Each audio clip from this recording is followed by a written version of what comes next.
My name is Liam Burrow, and I'm the lucky naturalist that gets to chat you through a couple of Africa's finest waterside and other scenes over the next 2 hours or so. But before we get too carried away with things here at Victoria Falls Safari Lodge, I'd like to remind you that we do try to keep these shows as interactive as possible. So please keep your questions, comments, thoughts coming to us throughout the show. Director Chulu and myself will be standing by, waiting to hear from you. So yeah, keep those questions coming. But a pretty serene looking day here at Vic Falls Safari Lodge in Zimbabwe, at the Vulture restaurant. Looks pretty relaxed. I don't think there's too much food left on the ground. Looks like the majority of these vultures and Marabou storks have done their feeding. Time now to just do a bit of relaxation and a bit of sunbathing by the looks of that guy in the back with his wings spread open as they digest and carry on with their days.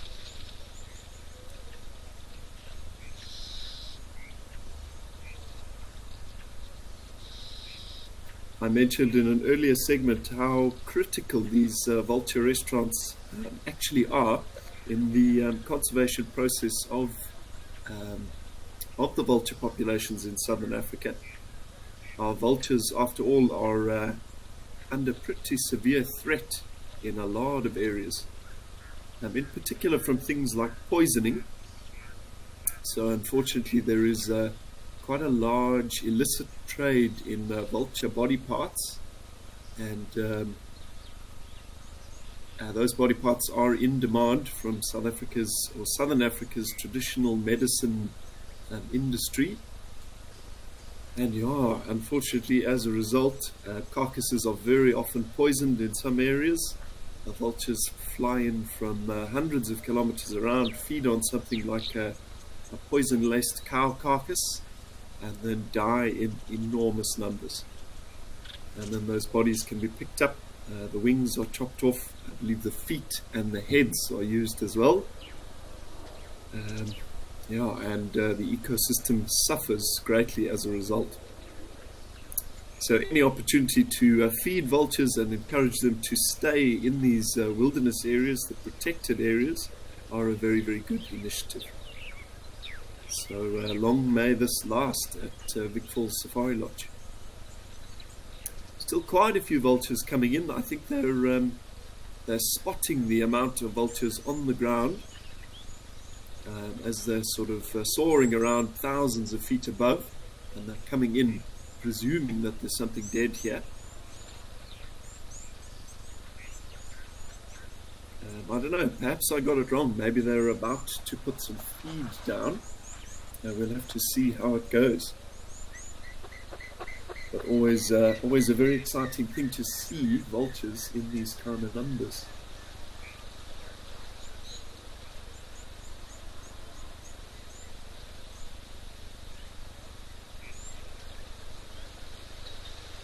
Now I mentioned that they fly at some pretty impressive heights.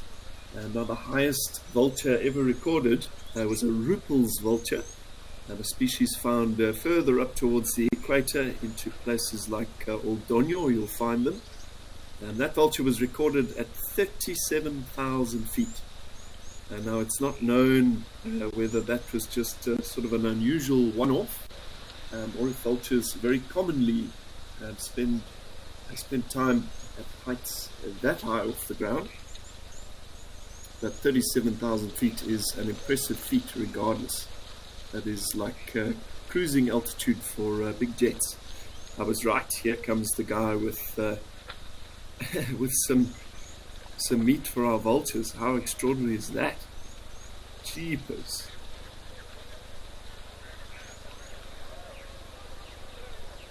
Oh my goodness. Talk about an absolute swarm of vultures. Chaos. Now each vulture can eat a couple of kilograms in a single sitting, so there certainly isn't enough to give everybody a significant feed. hence all of this chaos. But a wonderful bonus for the birds that do manage to get something. Once again, those very tall birds that are quite clearly not vultures are Marabou storks, a species of stork that specializes in feeding on carrion, feeding on dead meat. Now that's not all Marabou storks eat. They'll also take insects, little crocodiles, frogs, that sort of thing. They love a good fish, but meat is their specialty. And much like the vultures, they are an essential element of the natural world's cleanup crew. In the absence of these sort of scavenging birds, if you want to call them that, the bush is much more at risk of experiencing outbreaks of diseases such as anthrax, things that can be fatal for large groups of animals at a time. So while they may not be the most attractive, the most photogenic looking animals, vultures and storks, and they are very, very useful indeed.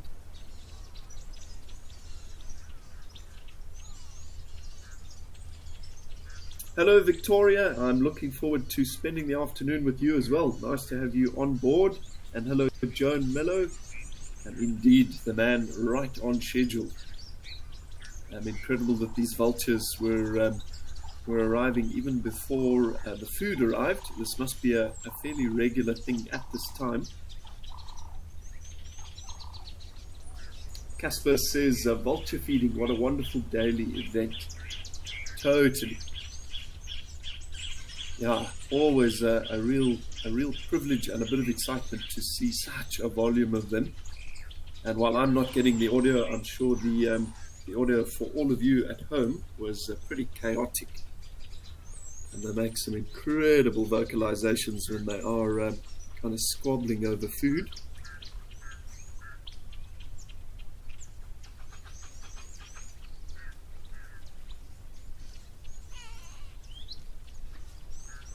And yeah, I guess you don't really get a great idea of scale with these vultures at quite a distance, but they are immense birds. And the whiteback, which is the bigger of the two vulture species here, can have a 6-foot wingspan. They get up to, I think, between 5 and 7 kilos. So we're talking like frozen turkey size. They are huge birds.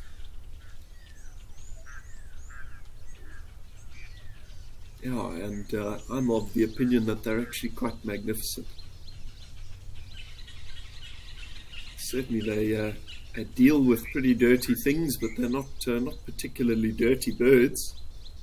And they also bath very regularly, possibly multiple times a day, and certainly they do go and have a bit of a clean after they've had some food. Debbie has asked, how long have they been running this vulture restaurant for? Debbie, unfortunately, I'm not quite sure about that. I know it's been on this Live at the Waterhole show for quite a while, but I would think it was running long before that. And certainly seeing kind of all of this disturbed, compacted soil around here, that tells me that this activity has been ongoing. A very regular spot. There are a couple of these vulture restaurants, as they're called, around. One or two in the Limpopo region of South Africa. And it is quite realistic that vultures from this particular site could even travel to that one a couple of 1,000 kilometers south in South Africa. Lady Macbeth has thankfully given us some clarification there. She says they've been doing this for 15 years. And hello to you as well, Lady Macbeth. Thank you. So 15 years it is. Wonderful that there are people out there taking this this vulture problem seriously. Taxi Lady has hit the nail right on the head. She says this proves that the vultures have a sense of time, as they were there before the food. Absolutely. Yeah.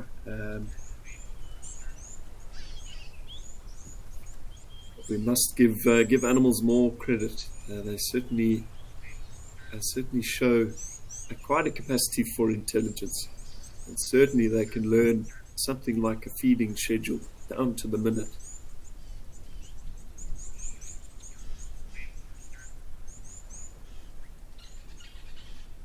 I wonder if these guys are not hanging around in the hopes of a second round of entrees there.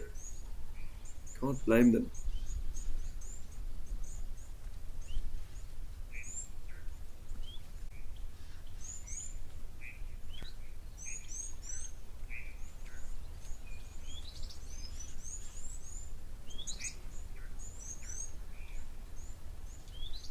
So I mentioned that vultures soaring above would have a very, very good view of this vulture restaurant.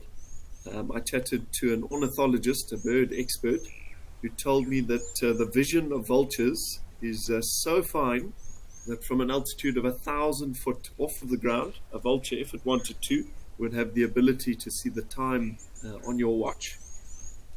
So certainly, from sort of an average cruising height of probably about 10,000 foot, vultures will see basically everything that's going on in the entire environment.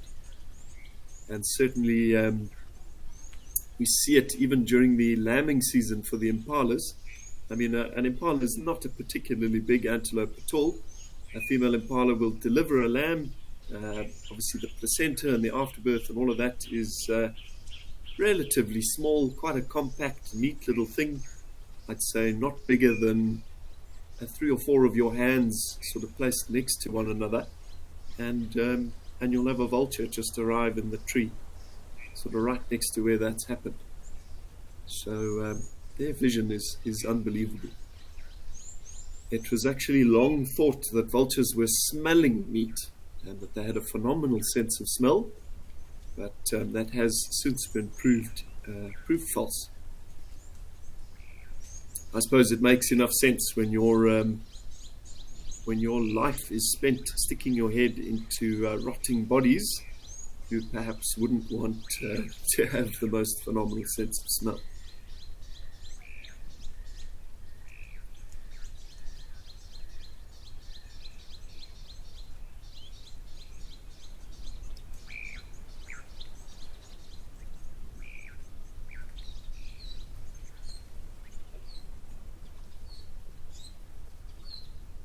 Looks like we're experiencing a bit of an exodus here. I guess feeding time for the day is over. Diane in the UK says, "Good afternoon, Liam. Vultures fascinate me with their aero skills and impressive eyesight." You and me both, Diane. Thanks for your comment. They are amazing.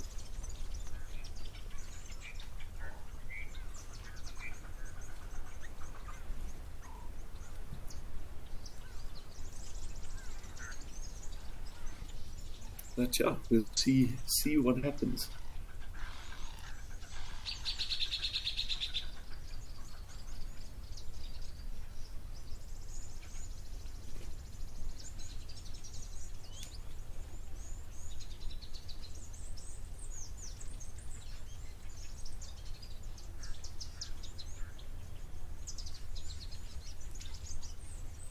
And now these vultures do quite a bit of their digestion on the wing.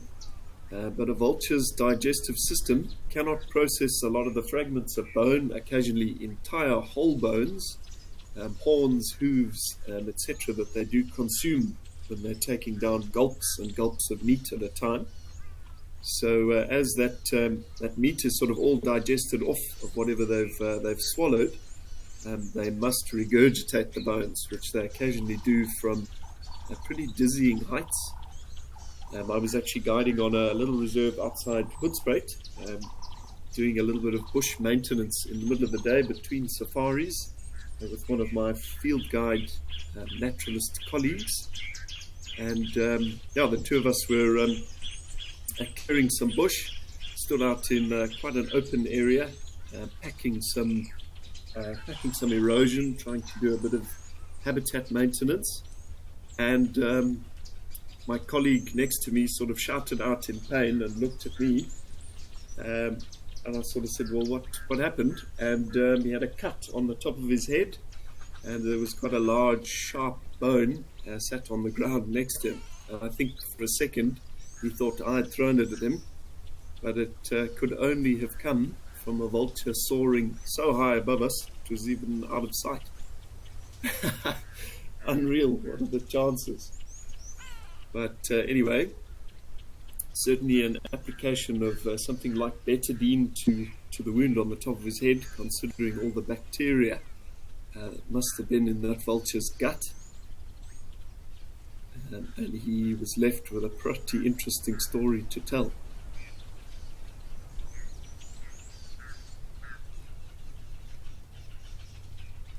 That might even be, yeah, that's a pair of white-backed vultures mating there in the center of the frame. That's something I've never seen before.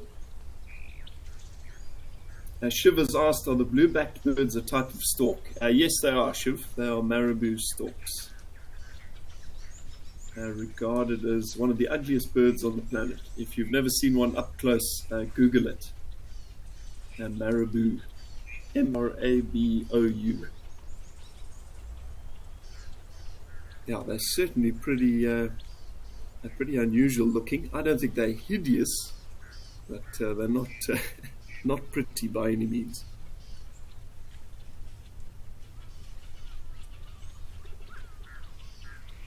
And these hooded vultures, the ones in the frame at the moment with the very skinny bills, are sort of lowest in the pecking order.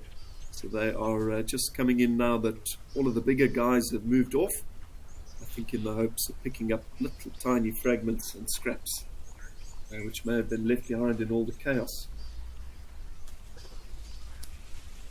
Lady Macbeth says the Drakensberg Vulture restaurant has an arrangement with local farms, which doesn't know about here. Quite right, Lady Macbeth. Yeah, it's a pretty efficient way on sort of all of the local farms around the Vulture restaurant we're talking about here in South Africa. Obviously to deal with dead livestock that would otherwise be needing to be sort of incinerated or buried. Quite wasteful when you consider how valuable it is as a source of food to these vultures.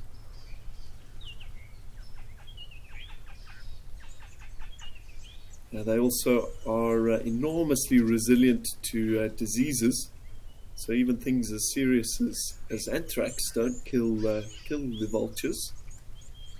So the quality of the meat is not really too much of a concern.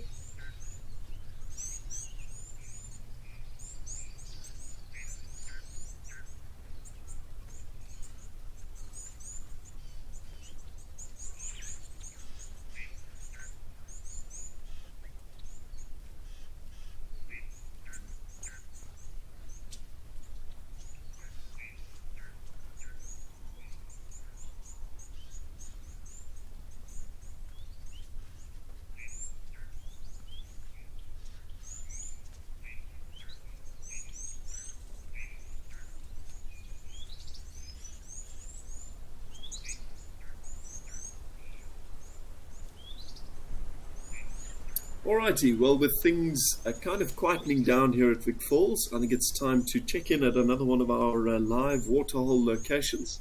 So let's head a bit further south into South Africa to Tau Lodge.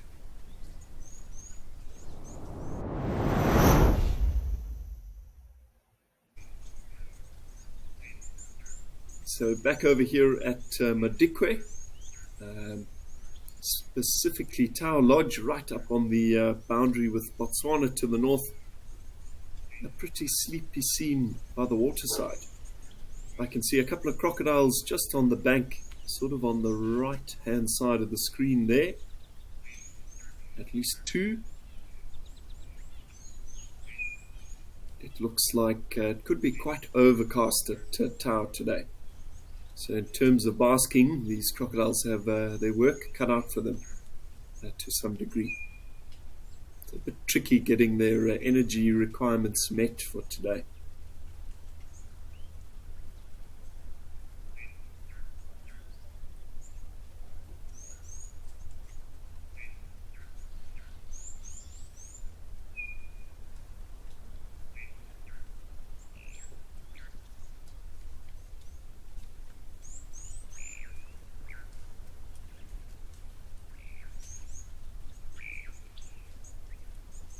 And that's all three crocodiles set together quite nicely.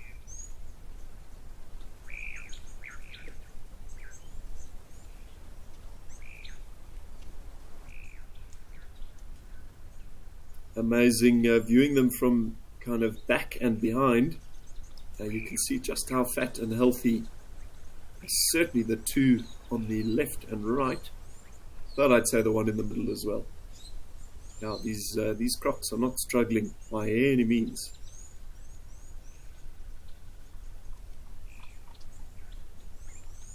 And as I mentioned a couple of times before on this Live at the Waterhole program, a crocodile in a physical condition as good as these three are, is in a very, very good position indeed.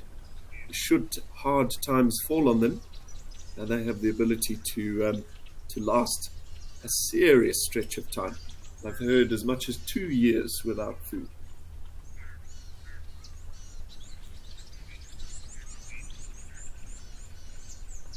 Shiv says, "Oh, you are not kidding. Just googled the Marabou stork. A face only a mother could love." A true story, Shiv. Yeah, they're certainly not pretty. But if you think about it, a bit like a vulture with those marabous sticking their heads into carcasses and whatnot, it pays for them to be a bit bolder on top, rather than having feathers getting all sticky and caked with blood and bodily fluids and that sort of stuff. So they are efficient after.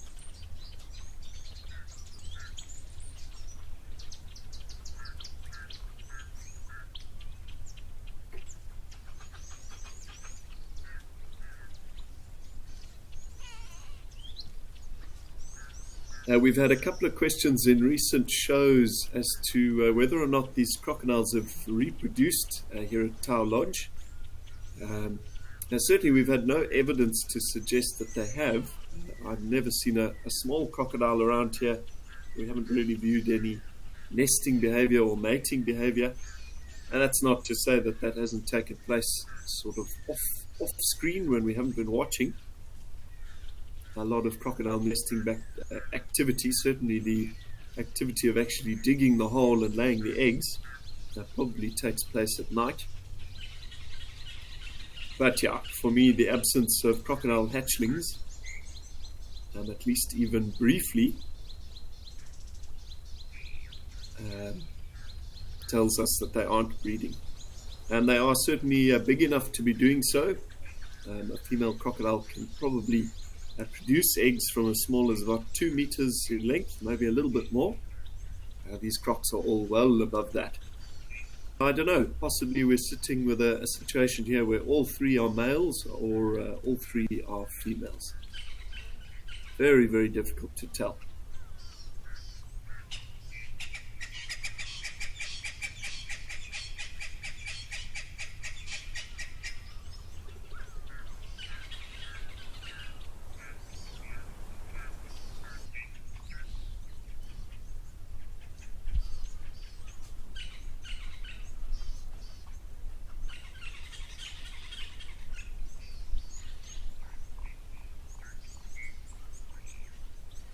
And once again, these are Nile crocodiles. So the only species we get in southern Africa, one of 2 species in Africa. Around equatorial regions, sort of part of the Congo area, you find something called a slender snouted crocodile.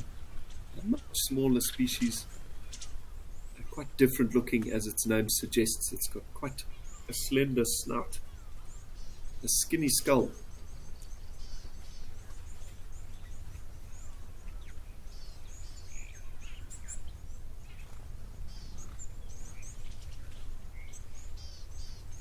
A bit of a yawn and some gaping from this guy off on the left.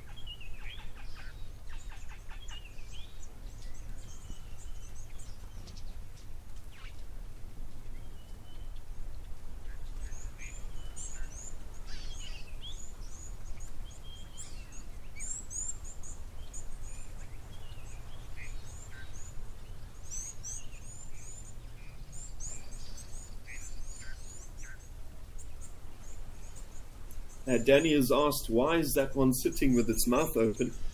Danny, quite simply, it probably comes down to thermoregulation. So as these crocodiles sit in the sun, their body temperature rises quite rapidly, and eventually they get to a point where they're starting to kind of overheat, and they will open that mouth to radiate a bit of extra heat, and if it gets completely unmanageable, they will return to the water.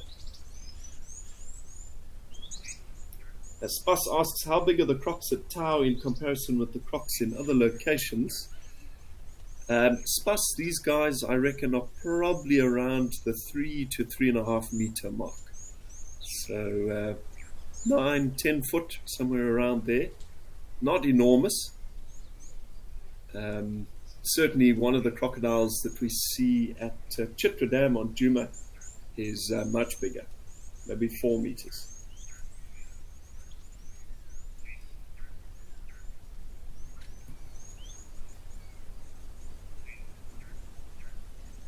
But yeah, I guess it's all relative when it's latched onto one of your legs.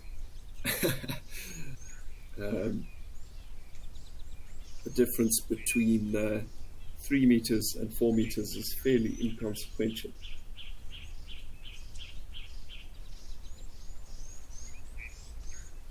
Yeah, I've always had quite a large respect for crocodiles, and they have the potential to do enormous damage. And the fact that one could be lurking in water only a 1.5 foot or so deep, right at your feet, yeah, it's certainly led me to be quite cautious around the water's edge throughout my upbringing in Africa. And as quite a keen fisherman, I'm always very, very alert as to the presence of crocs as well.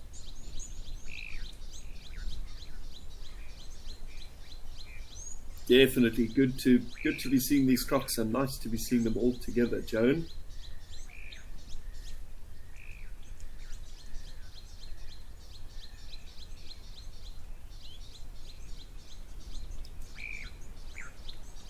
Yeah, you may not think of them as particularly sociable animals, but they certainly have a social side. And so seeing them all sort of basking in the same place together is not particularly unusual.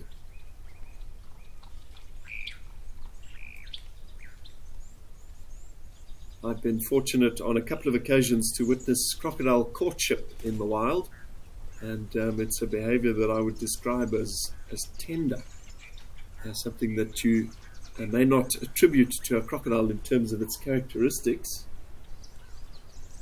Certainly the way they feed and the way they fight might lead you to think they're pretty brutal, and I guess they do have that side to them.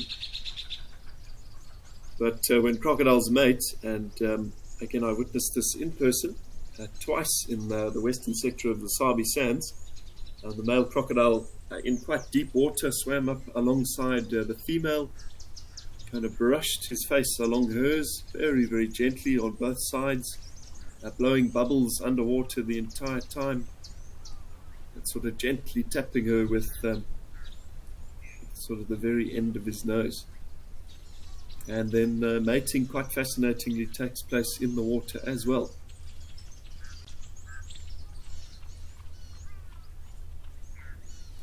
And then following that, a few short weeks later, probably 2 or 3 weeks, that female crocodile hauls herself up onto land and chooses an appropriate nesting site in some nice soft sand.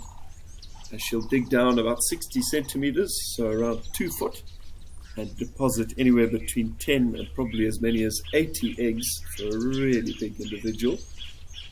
And the eggs incubate for 60 to 90 days.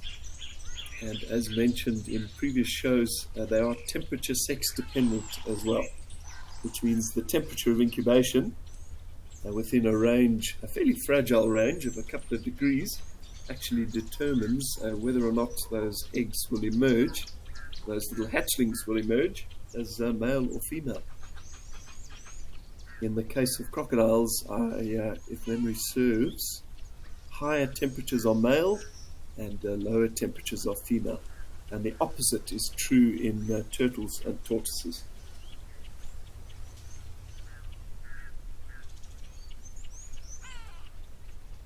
Yeah, the concept being that that crocodile is going to lay eggs in layers, so she's obviously not laying them all flat.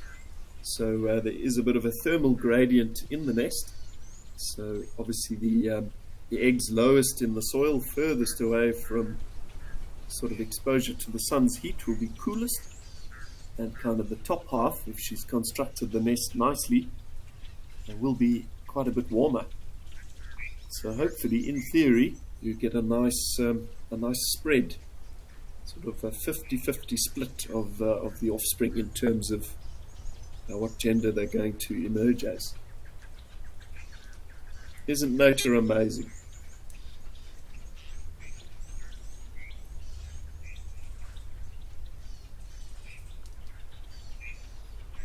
But all right, I think in the interest of keeping things moving and letting a sleeping crocodile lie, let's head over to Tembe to see what's happening.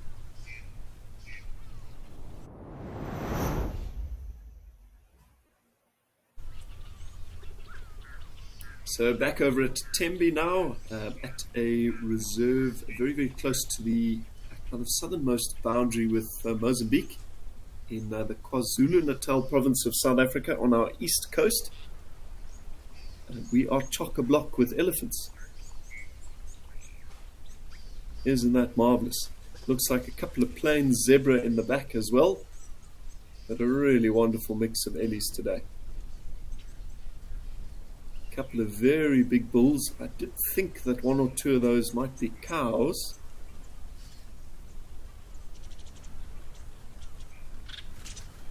I wonder if this is not all bachelors again. We'll see as they do a bit of moving. So generally, visually trying to sex elephants can be a little bit tricky. The general rule is that if you take a look at their forehead, viewed from the side, the forehead of a bull is very angular. The forehead of a cow, or rather the opposite. The forehead of a bull is very large, broad, and rounded. The forehead of a cow is sharp, bony, and angular.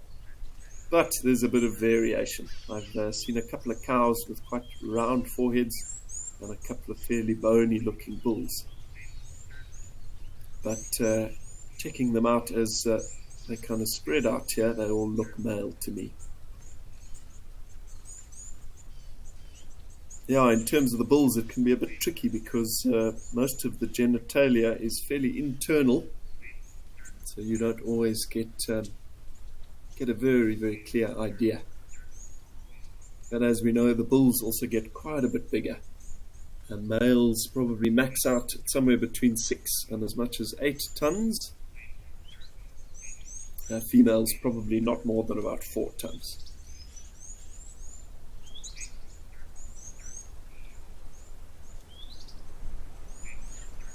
Yeah, the two kind of center screen here have both got radio collars.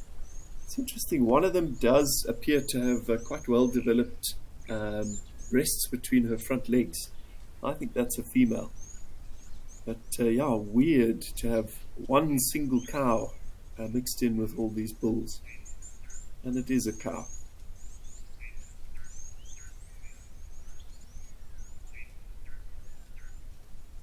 Yeah, normally we would expect to find females in breeding groups. So I wonder what's going on here. Perhaps this female is ovulating and feeling the need to sort of meet up with a bull to have her eggs fertilized. A bit of chaos going on in the back there with those zebra thundering around. I don't think that's due to a predator. I think they're just frolicking. Certainly very exciting for these ellies, who seem to be chasing them all over the place. How cool is that? There's also a warthog that's completely caught up in the middle of all this. And again, I can't hear anything from this location, but you must be getting lots of trumpeting. Ellies get very vocal when they are excited. That is some awesome elephant behavior.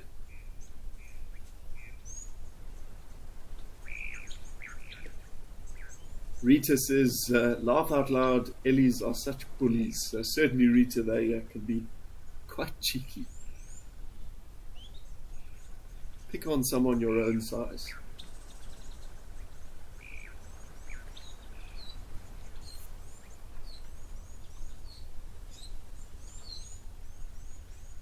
Yeah, without a doubt, that one with its bottom pointed towards us is an adult female. Quite a bit of this behavior, kind of getting touchy-feely, very flirty with these bulls. Tells me she's possibly an estrus cow.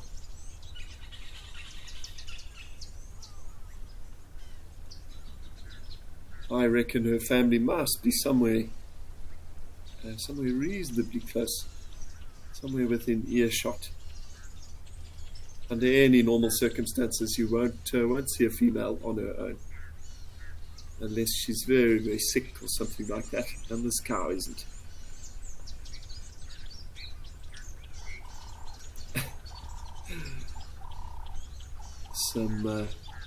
Some aggression towards those zebra and warthogs still going on in the background there.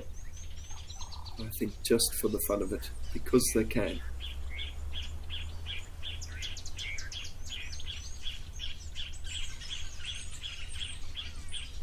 It's funny, we seem to see cases of, I've always called it short man syndrome, in kind of smaller elephants, particularly sub-adult elephant bulls, and they don't really have the confidence that seems to come with adult size in male elephants, confidence and calm.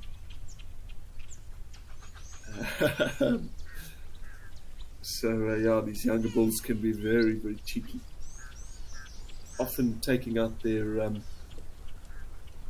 booming testosterone levels in this sort of rowdy behavior.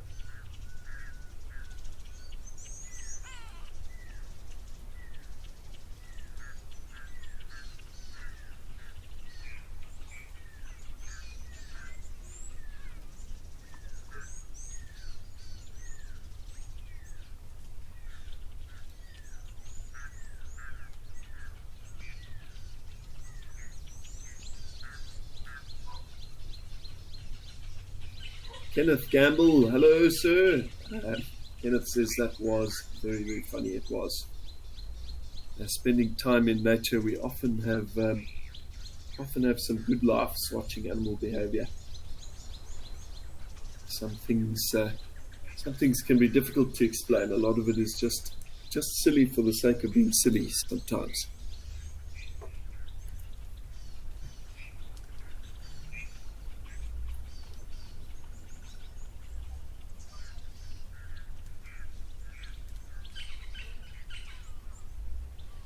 Tina Skilton, who I believe is a new member. Welcome, Tina. Wonderful to have you joining us, and thanks for taking the time to submit a comment. Tina says she wouldn't want to stumble across these three. Certainly, you've got to be a bit careful with ellies. They can be cheeky. But I've spent quite a bit of time on foot with elephants, occasionally in very close proximity. And if done properly and safely, it can actually be a wonderful experience. But as I say, it has to be done quite safely. Elephants have the potential to be extremely dangerous, in particular the females. Perhaps a bit contrary to what you may think, the bulls are often pretty relaxed and quite approachable, provided they're not breeding, not in a must cycle. But cows, get a bit too close to a breeding herd of elephants, and elephant cows would make you wish you were in a different country. Certainly, I've heard lots of accounts of elephant cows just refusing to leave people alone on walks, often following groups of people on walking safaris for miles as the walkers try and get out of the way of them. They can be pretty relentless.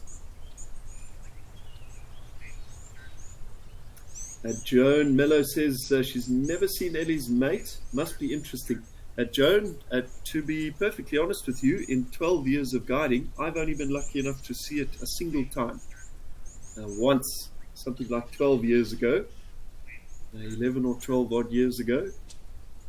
It is definitely very, very interesting. Yeah, and certainly seeing a big 6 or 7 ton bull up on his hind legs trying to mount a cow. It's not often you see an elephant doing something as precarious as that. So it's pretty unusual. Yvonne asks, which animal took you a while to warm up to? Yvonne, I'm going to have to give that a bit of a thought. Maybe like rodents. I've never been a huge fan of rats and mice, and still to tell you the truth, probably not so much. but pretty much everything else I find pretty interesting. I like the spiders and the frogs, and certainly snakes, scorpions, all the weird, creepy stuff that people usually aren't drawn to. Tends to be my bread and butter. I like that stuff. But yeah, a scurrying rat or a mouse, certainly in close proximity to me, not my favorite.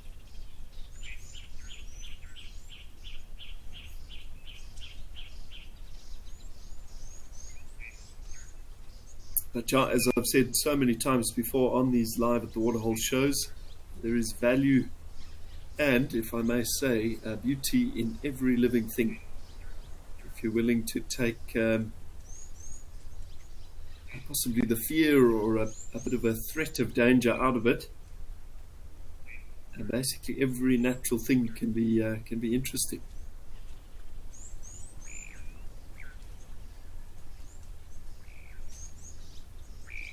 And I think as small children, we're perhaps more tuned into it. You take a small child out into the garden and show them a slug or a snail or a grasshopper moving around in amongst the plants, and you have a little person that is instantly fascinated. It's just tragic that so many people lose that wonder for the natural world. I think we should be encouraging the kids to be outside more and more. I certainly spent most of my childhood running around outside, catching snakes, looking for chameleons, that sort of thing.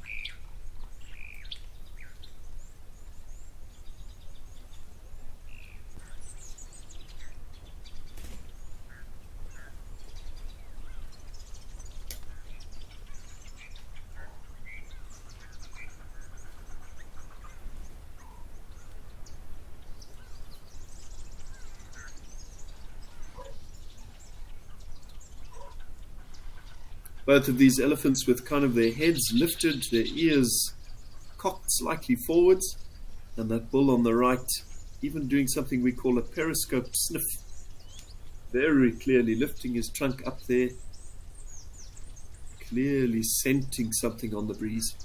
Whether that is another male elephant, perhaps a musk bull being drawn in by this cow, it's impossible to say.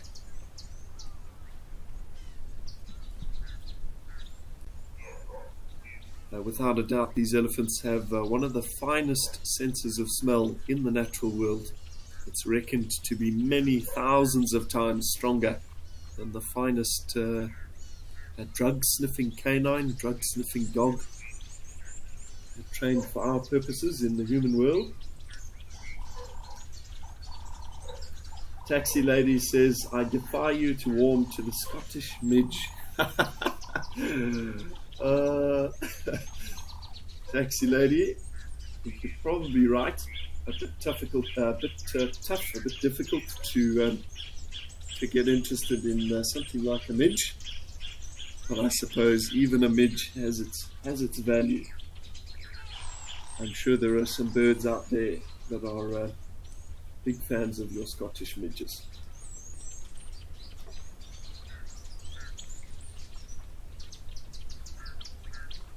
But it may stop at the birds.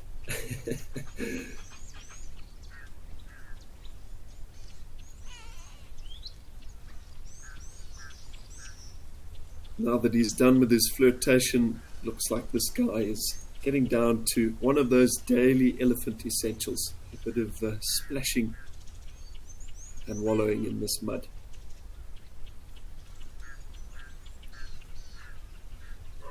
Process is essential for keeping cool on a hot afternoon and keeping things like the midges and biting flies off.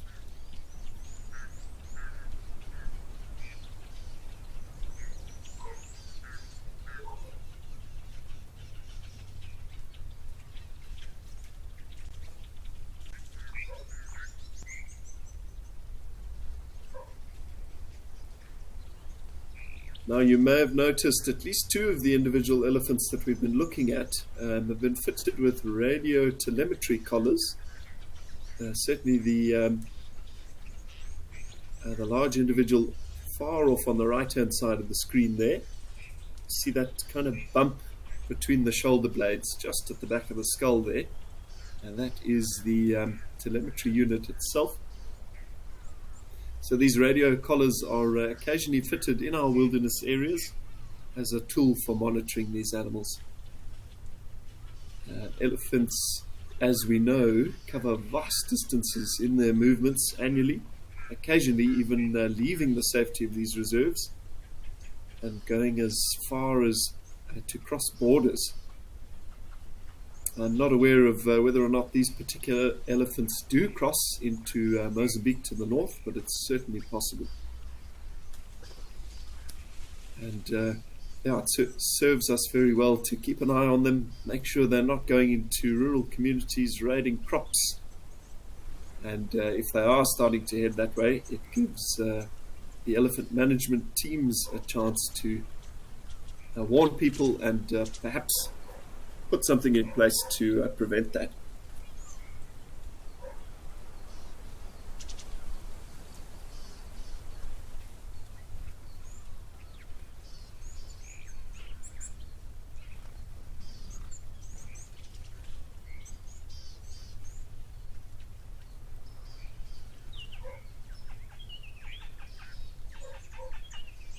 Now we've got a few more cows emerging on the scene. These two in the frame, without a doubt, are females.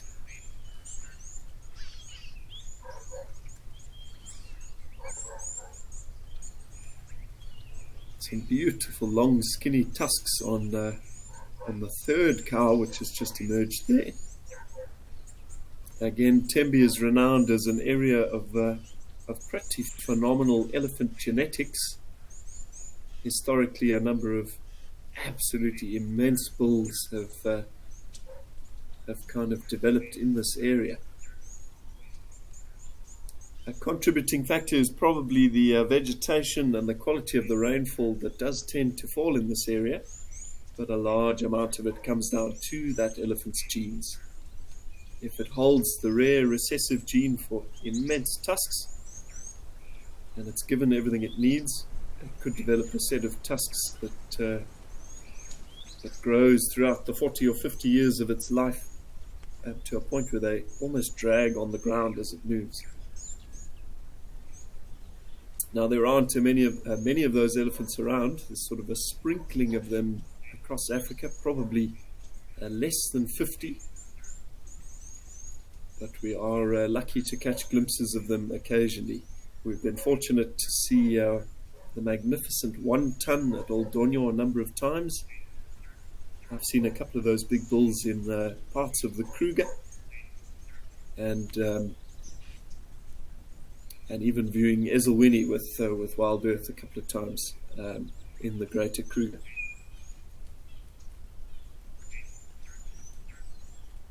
Now, the future of those bulls is by no means secure.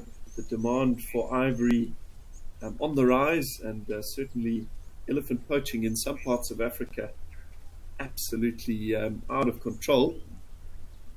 We have a huge responsibility to keep those big tuskers, but all of our elephants as a whole, nice and safe. Yeah, essentially the justification behind the taking of those tusks is not even medicinal. All people want them for is for carving. to carve them into really foolish trinkets and chopsticks and bangles and all sorts of silly things. And when you think of the cost socially of having an elephant shot in one of these groups by a poacher, it's an absolutely devastating loss to the rest of the family, and you lose all of the knowledge that that elephant carried in its body, which it was passing down to younger individuals in the group. And I think it's a loss to humanity. It's a loss to all of us. You can do your bit to prevent poaching in Africa, and certainly to fight against it, simply by avoiding the purchasing of any ivory items in your travels. If you do end up in a place like China or Vietnam and you come across them, they are beautifully carved, and certainly the people selling them may tell you that they were taken from tusks dropped onto the ground, but the truth of the matter is a very different story. If the buying stops, the killing can too. And certainly the only thing out there that needs an elephant tusk is an elephant.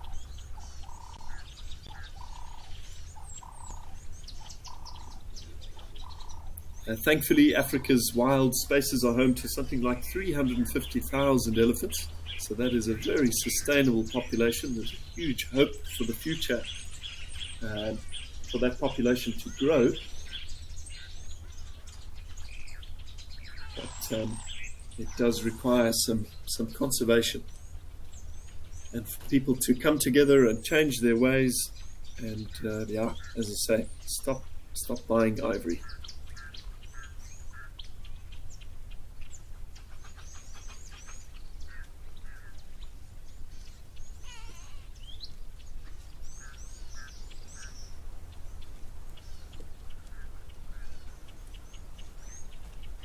And now that the majority of the bulls seem to have moved out of the way, we are seeing cows emerging.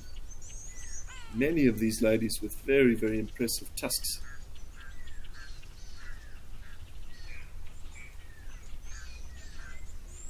Cows and calves. This is a breeding group, a breeding herd. Arguably one of the most structured family units in the natural world, all centered around one very dominant, very experienced lead female family member, and quite interestingly with no permanent male family members. Obviously male calves will be born, but when they hit puberty, similar to us, at somewhere between the age of probably about 10 and maybe as late as 15 or 16, testosterone starts to become a problem. They get boisterous, and perhaps most importantly, they start to become sexually interested in female family members. But the cows know exactly what is going on, and it is at that point that they will begin to put pressure on that individual to leave. Bulls kind of start to fall back behind these groups, keeping a greater and greater distance until eventually they separate completely and seek out groups of other males, which will operate as kind of a support structure until they're old enough to return briefly to these groups to find females to mate with. Definitely, there is an estrus cow in this group. You can see the bull approaching from the left there, looking very interested, and there's quite a bit of tension. These cows are not thrilled about having him so nearby. Amorous bulls can be quite boisterous things, and it's quite possible that other cows can kind of be injured in the crossfire, cows and smaller calves, but obviously he serves his purpose. I wonder if we're going to see elephants mating here at Tembe today. Could be. It would be very special, very rare.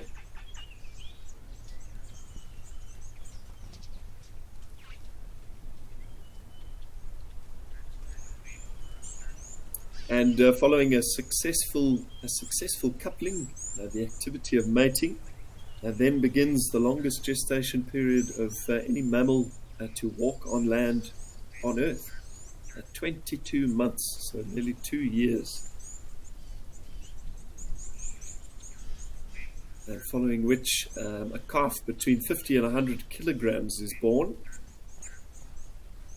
And should that calf be born female, it is the beginning of a lifelong relationship between mother and daughter that could play out until the adult cow's death in her late 50s.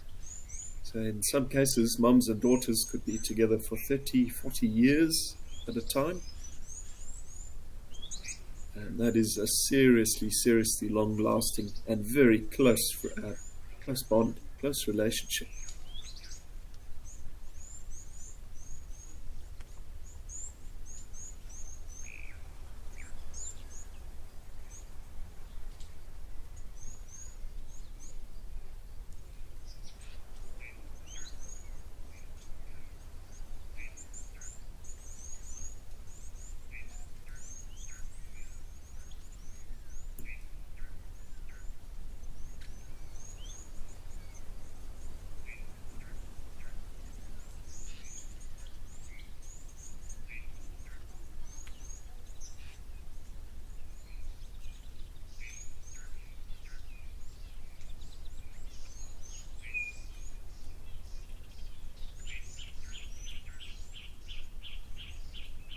So certainly a very complex social structure for elephants with long-lasting relationships and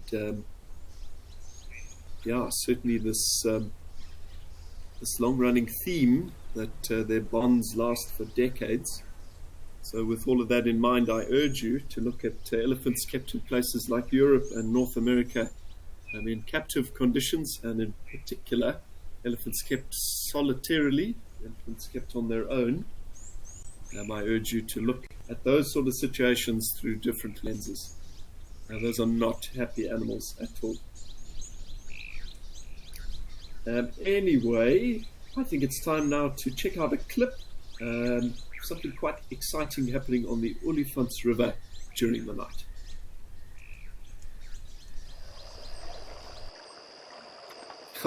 Check it out.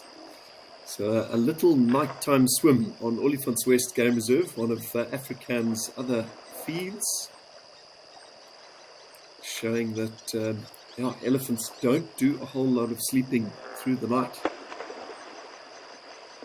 When it's nice and warm in the summer, we do tend to see them coming down to rivers and dams for a swim, and certainly continuing that relentless pursuit of food.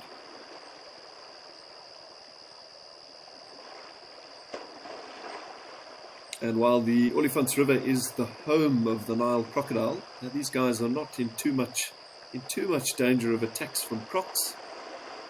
They are occasionally grabbed on the tips of their trunks by crocodiles. Thought that might be one passing behind. It's just a logodile. So they can occasionally be grabbed on their trunks, but I've never ever heard of an adult elephant being pulled into the water by a croc. They're just too big, too strong.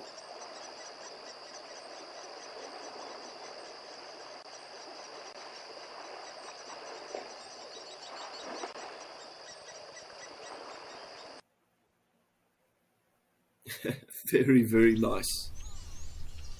But back here at Tembe now, things are ongoing around the mudwallow.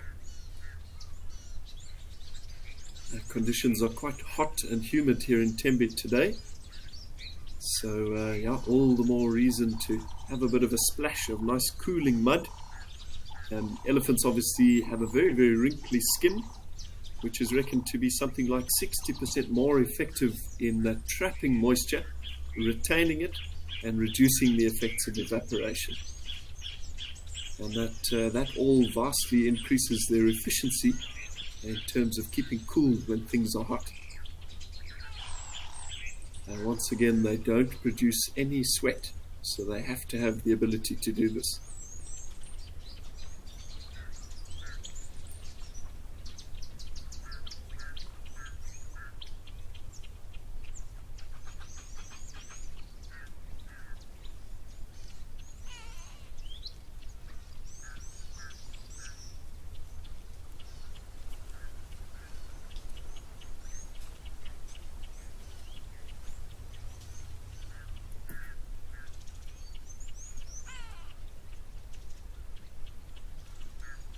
Kenneth Gamble says, Isilo, the tusker who lived in Tembe, was a magnificent animal. Kenneth, I know exactly who you are talking about. For anybody who doesn't know, Isilo, Isilo, the elephant bull is certainly worth a Google. I was chatting about these elephant super tuskers that occasionally emerge in Tembe. Isilo was the king of these super tuskers in KZN. Yeah, he's certainly worth a Google, worth a look. A one-of-a-kind animal. I think, unfortunately, now he has passed away, but he lived a long, very full, very healthy life, and without a doubt fathered countless elephant calves in this area. So hopefully, with any luck, his genetic material lives on. He left behind a living legacy.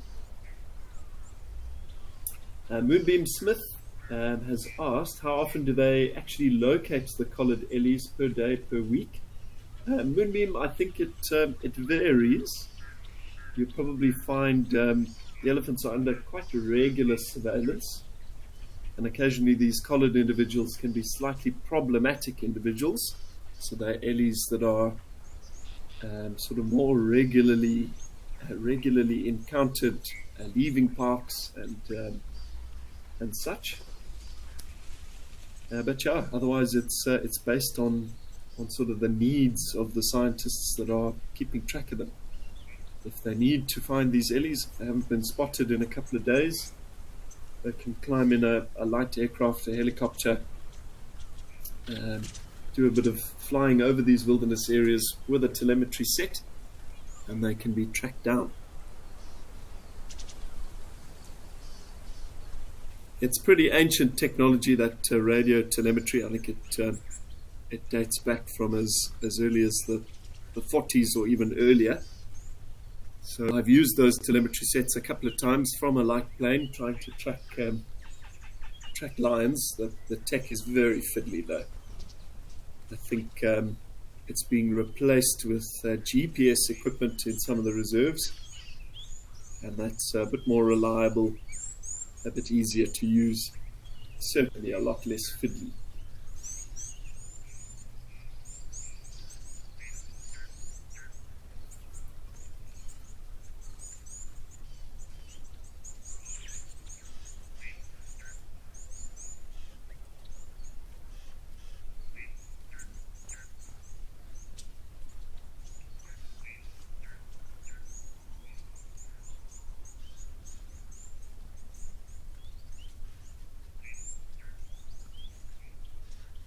Yeah, quite a few fairly amorous looking bulls in this area, without a doubt being drawn in by one of these females. But their presence is not necessarily a guarantee of getting the opportunity to mate with that cow.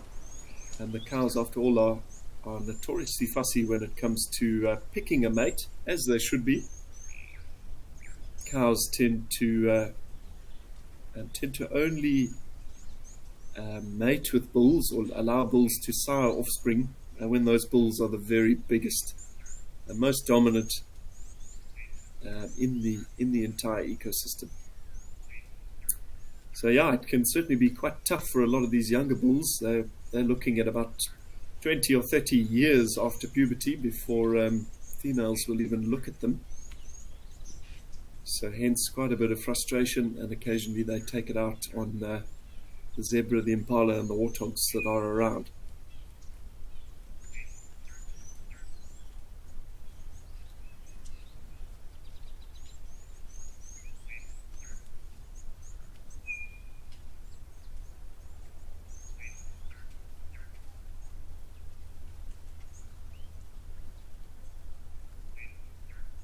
Tina Skilton says, Mudpack, great for the wrinkles. Definitely, Tina. An African spa treatment. So, if you viewed an elephant up close, you probably wouldn't be advocating for a mudpack's great effective qualities. Yeah, they are certainly very, very wrinkly beasts.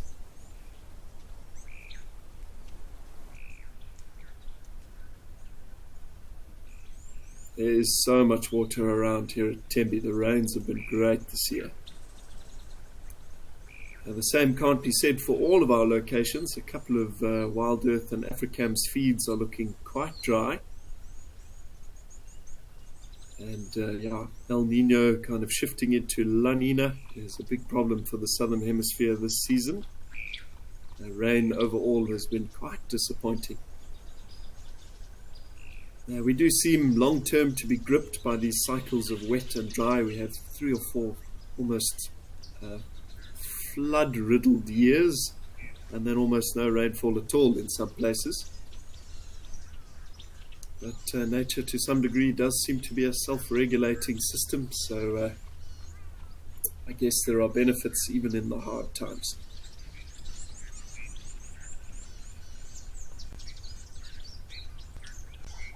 The situation only gets really critical if animals are completely fenced in, perhaps on a much smaller privately owned reserve, where they don't have the ability to move to greener pastures, so to speak, areas with more food, more water, in effect a migration. And then you have animals starving and really starting to suffer. At that point, it's the responsibility of the reserve or the property owner to start providing, often at immense expense, devastating expense. If you think an elephant is eating something like a quarter ton, over 500 pounds of food a day, it can be very, very difficult to have those needs met, especially when you're talking about possibly dozens or hundreds of elephants at a time. All the more reason to have these reserves large and protected in their entirety. Give the animals the means to find those resources, have all of their needs met in times of sort of easy going as well as times of drought.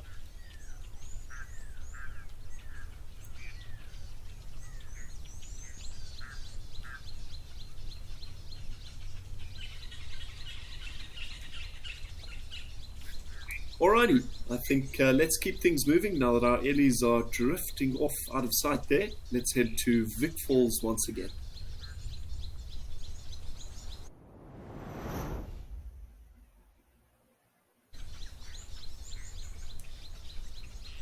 So back up at Victoria Falls, we're at a slightly different Africam camera feed, and not the Vulture restaurant itself.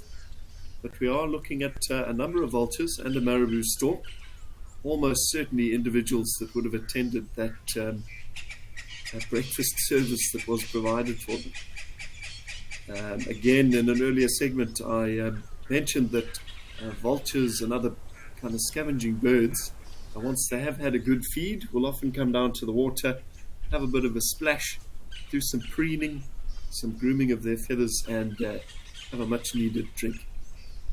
I think that's what's gone on here today. So yeah, somewhat cleaner than you might think.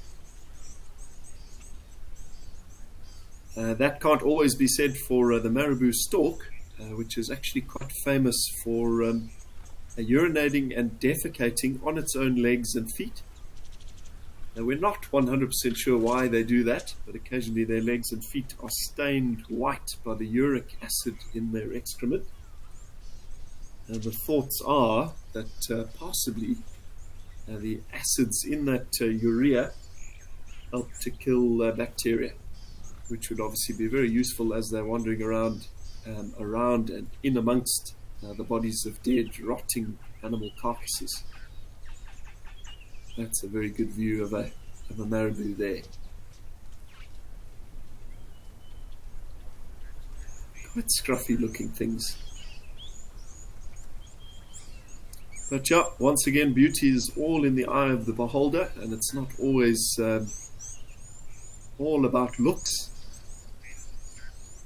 They serve an extremely vital function in cleaning up dead, decaying animal material, and quite literally directly preventing the spread of disease.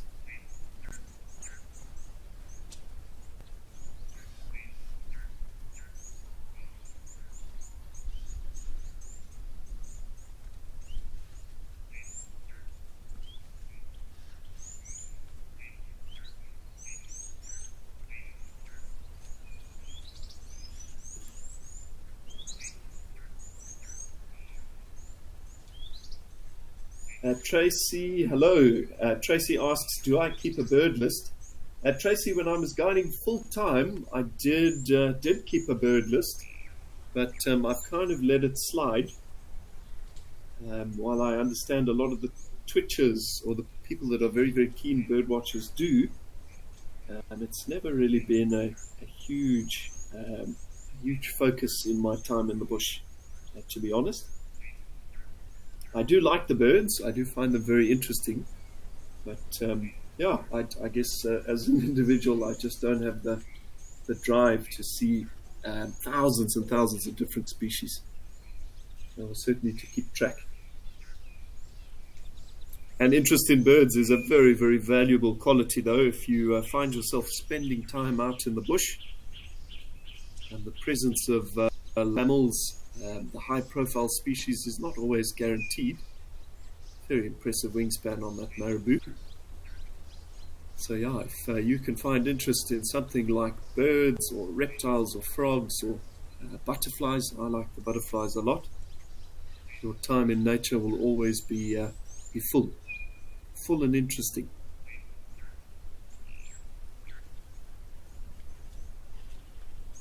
And we do like to keep these safaris and even these Live at the Waterhole shows as holistic as possible. Try and get a bit of a look at everything. I find it all pretty fascinating. Not all about predators, even though we do like them.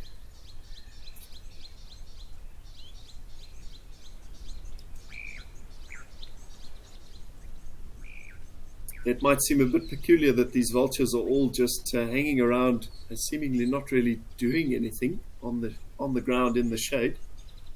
But if you think about it, it's quite costly in terms of spending energy to just sort of fly around the entire time. Vultures are remarkably efficient when it comes to gliding around, using as little of their energy reserves to achieve that movement as possible, but still it costs. So when given the opportunity, in particular on a hot day, it's probably quite intelligent to sit in the shade.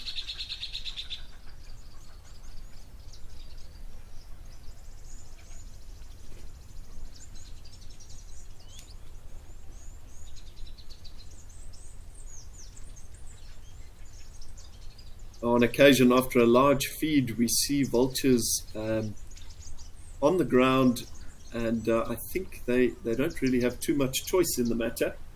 The belief is that they eat so much food, and in some cases between 2.5 and 5 kilograms each of meat in a sitting, that they are simply not able to fly.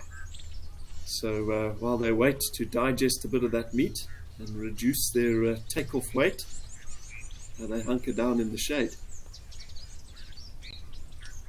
A bit like an overloaded jumbo jet. They can't get the run up they need to get off the ground, so they've got to wait.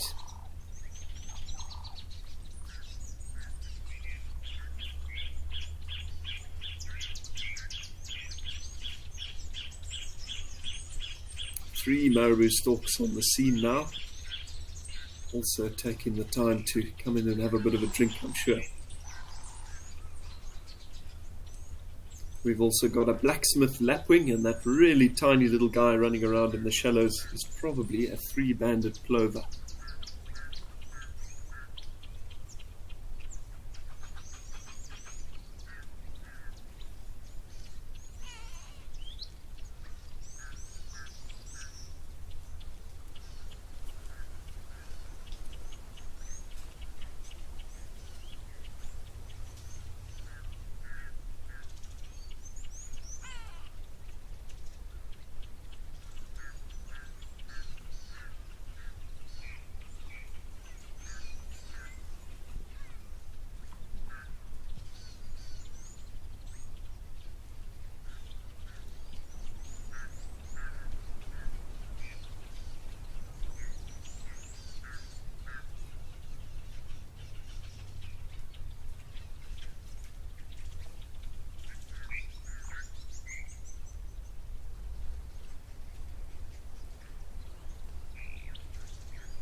Now, marabou storks, rather, are not migratory birds at all. They are permanent residents out here in Africa. Oh, some helmeted Guinea fowl crossing there. So they are permanent residents throughout the year here in Africa. I think their movements are far more controlled by the availability of food. So obviously they will fly quite vast distances, but it's not to do with following the seasons. It's interesting, though, that the concept of bird migrations, which is only a scientific idea, probably about 150 years old, actually originated from storks. More specifically, the European white stork, which is a summer visitor to much of southern Africa. We see them in parts of Zimbabwe, Botswana, Mozambique, South Africa, and they make an epic trek as the seasons shift from as far south as South Africa to as far north in the northern hemisphere as places like Belgium, Germany, and even Holland, where I've seen them. But as little as 150 years ago, the top birding experts in the world, when questioned as to where the birds disappeared to when winter fell in the northern hemisphere, believed such peculiar things as birds must be going into the sea. Seriously, only 150 years ago, the top scientists in the world thought that all the swallows were diving into the ocean and returning when spring came in Europe once again. It was only when a stork was discovered arriving back in Germany with an African arrow through its breast, obviously fired at that bird by some sort of African tribe somewhere in North Africa. And that bird had made something like a 5,000 kilometer migration with a 3 or 4 foot arrow and spear through its body. And that bird, it's actually worth a Google. So Google stork with an arrow through it. I believe it's been taxidermied. It's in some sort of museum somewhere there in Europe. And it was from that scientists were sort of encouraged to change their views somewhat and investigate the possibility that birds were sensitive to the seasons and capable of flying across the world in search of better conditions. We live and we learn.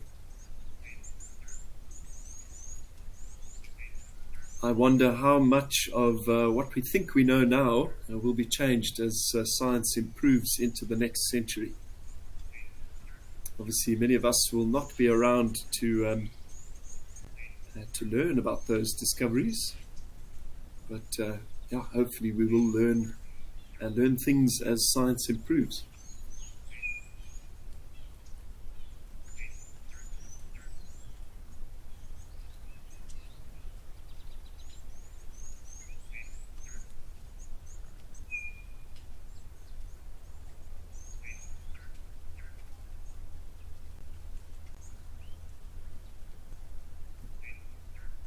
Again, things looking pretty dusty and dry here in the northern part of Zimbabwe, up at Victoria Falls.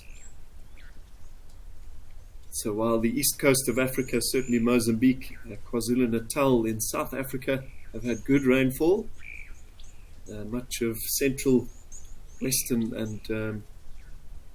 and the northern parts of the southern half of the continent have been bitterly disappointed. Thank goodness for a couple of these artificially provided waterholes. They are a lifesaver. Plate Smasher says that sounds like the most uncomfortable flight in history. Plate Smasher, can you imagine? Yeah. Now, once again, though, a testament to the resilience of wild things, the ability to overcome impediments and pain and suffering and to just carry on. Talk about a drive to survive.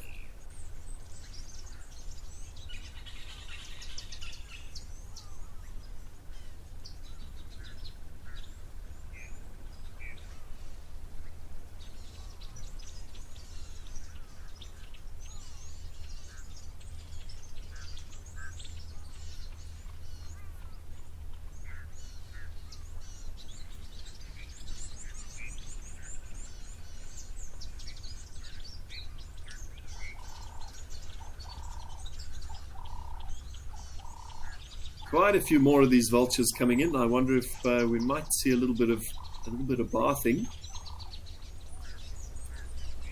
Also, perhaps most of them taking off.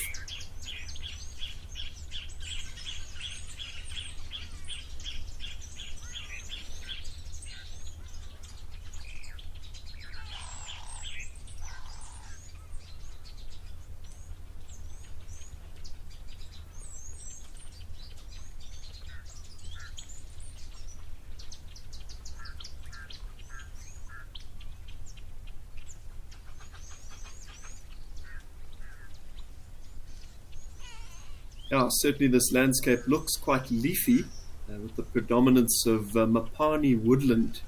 Mapani, a species of tree well adapted to these dry conditions.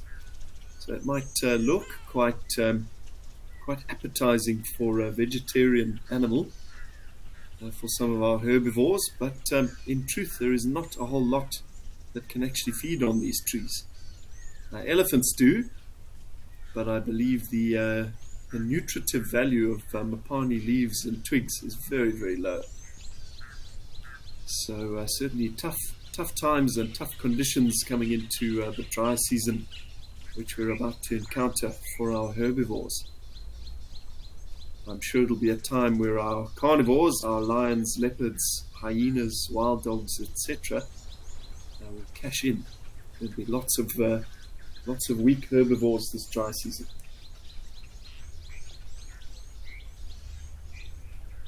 Cass Pennick, nice to hear from you, and thanks for your comment. Nice to chat a little bit more about natural history as well. The natural world is, for me at least, an endless source of entertainment. Joan Mello says, I have never seen so many vultures at a watering hole before. Yeah, it is great to see them in these big concentrations, Joan. I think again that stems from the proximity of that vulture restaurant. There are loads of vultures in this area.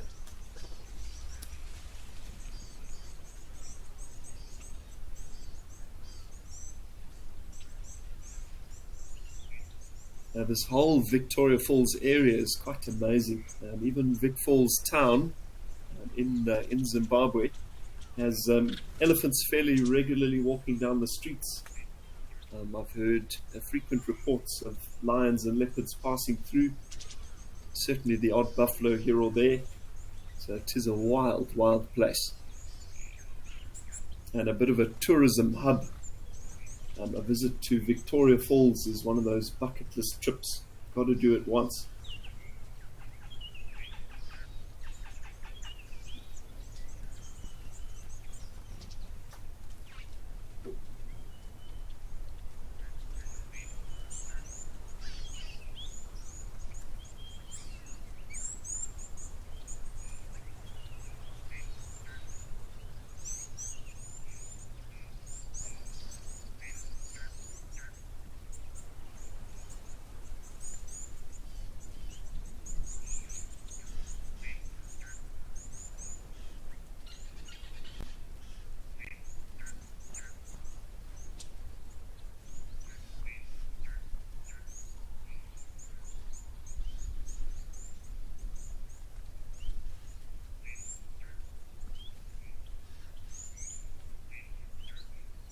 And the wildlife of Zimbabwe hasn't had the toughest, or hasn't had the easiest last few decades, thanks to some pretty tragic political problems. I think the Parks Department has been gravely underfunded and not prioritized. So the ecotourism sector out there desperately needs support. There are still some outrageous wilderness areas out there. Mana Pools, Lake Kariba, the Wangi National Park, all sort of within the vicinity, are top wildlife destinations, and sort of off the beaten track as well. So you kind of avoid the crowds when you go out there and visit. Yeah, thankfully still quite a few very, very dedicated conservationists and people putting their lives on the line, brave men and women acting as rangers, protecting the last elephants and black rhinos that call this place home.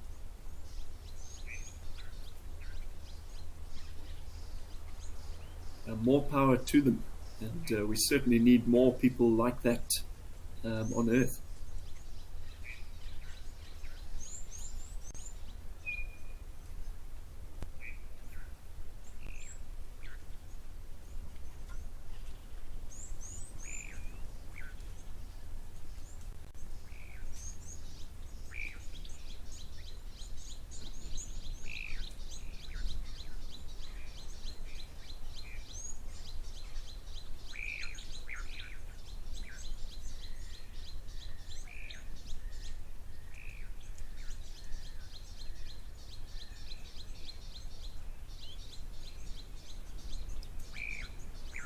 And that fairly dark bird walking across the open area there is one lone helmeted guinea fowl, a kind of a game bird species, a little bit like some of the pheasants you might find in parts of the northern hemisphere.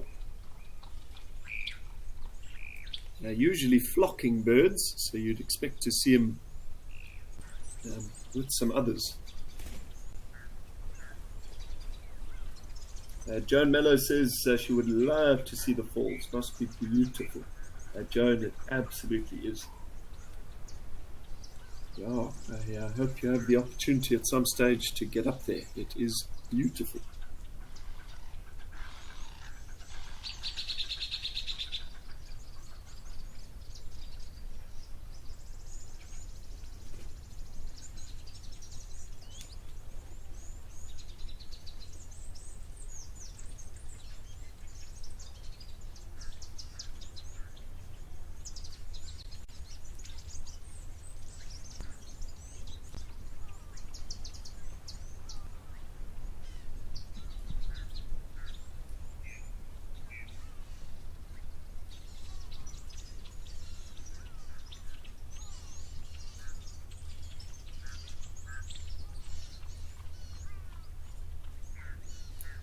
Now these guinea fowl are very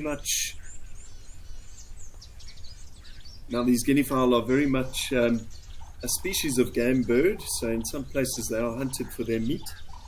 But my late grandfather once said to me, the best way to prepare a guinea fowl that you've cooked is to take a large clay brick, place it in the bottom of a sort of a large cooking pot, especially if you're out in nature, maybe camping.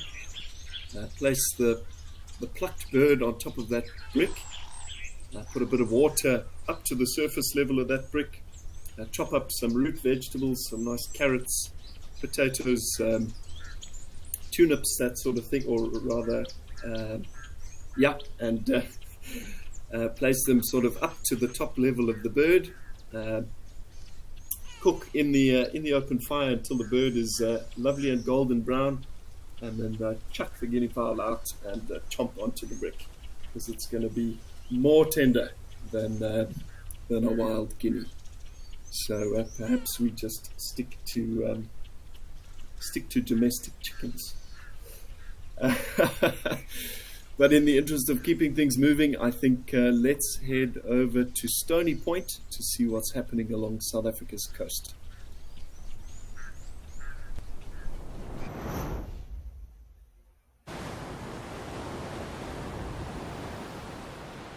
Very, very nice. So a couple of rock hyraxes doing a bit of basking in the sun here. Now these are a little species of mammal that we don't get to spend all that much time with under many normal circumstances across our other feeds. They're very, very specialized in terms of the kind of conditions and the terrain they actually need in which to survive. Totally at home amongst these rocks. And they are herbivores, so they kind of browse and graze as they move. But they have to have these rocky recesses in which to bolt for survival.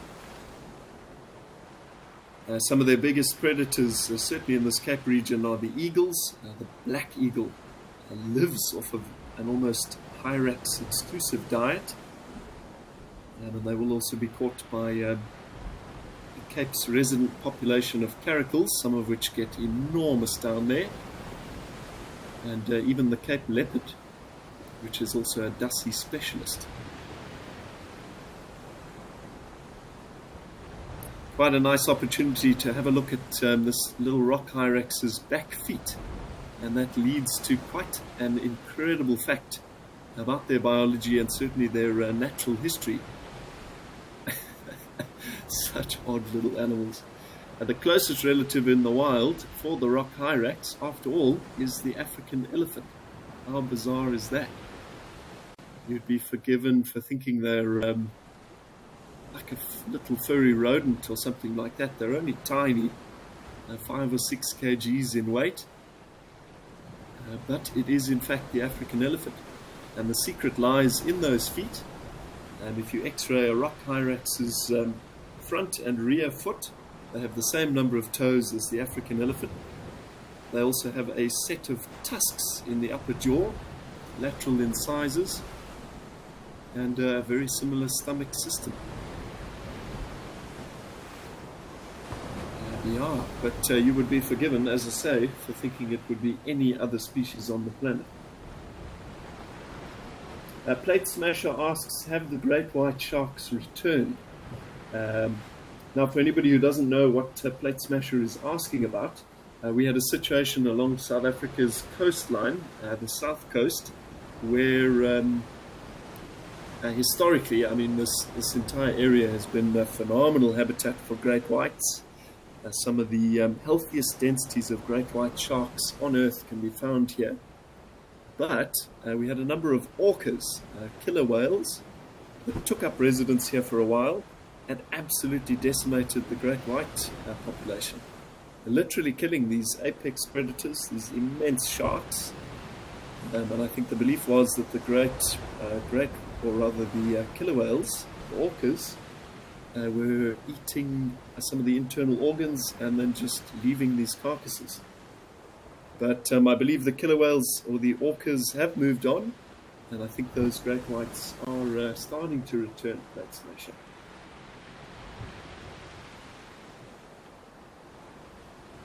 Yeah, crazy stuff.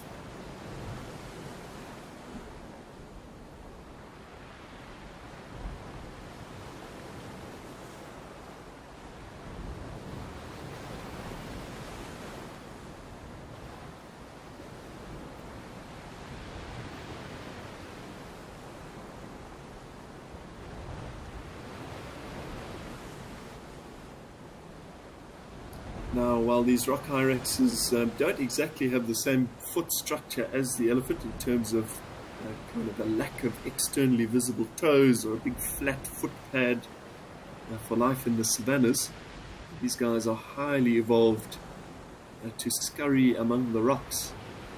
And they've got very, very grippy toe pads, a bit like the soles on like a sporty pair of trainers.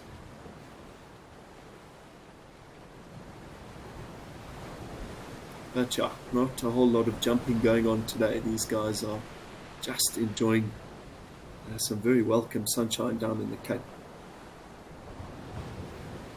Right next to this very chilly ocean, the winds can be vicious, very cold temperatures, drizzly conditions for ages, and certainly the nights can be bitterly cold.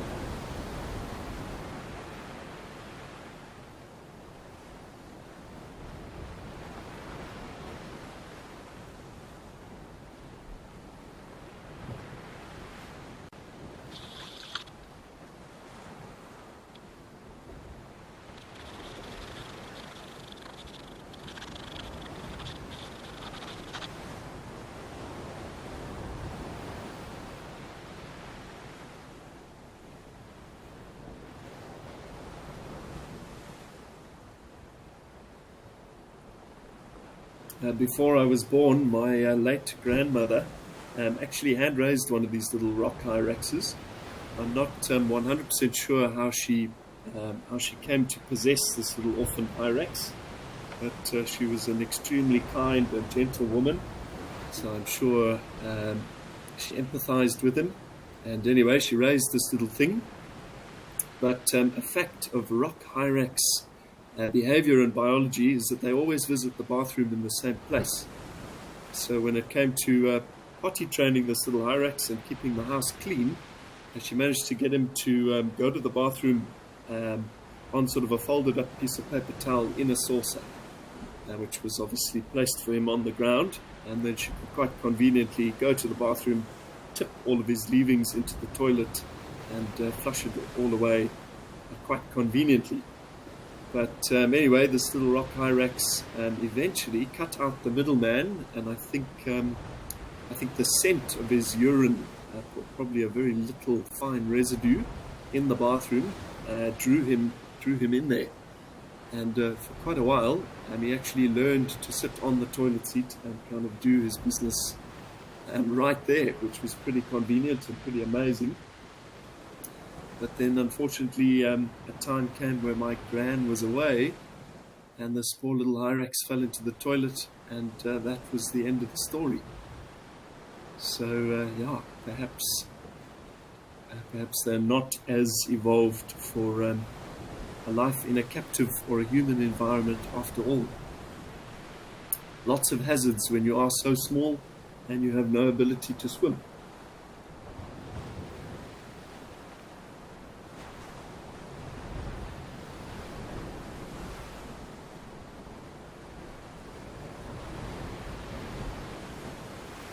And they certainly do seem to be driven, or rather drawn to human constructions and human habitation, in particular around this Cape region. We have problems every single year when people come down from places as far away as Johannesburg by car.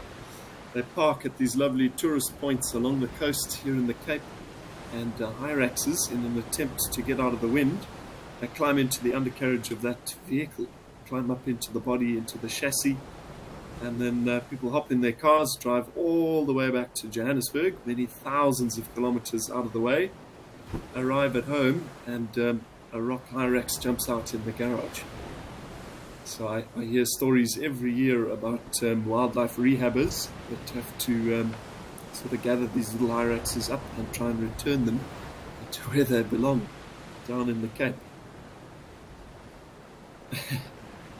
That's a properly African problem.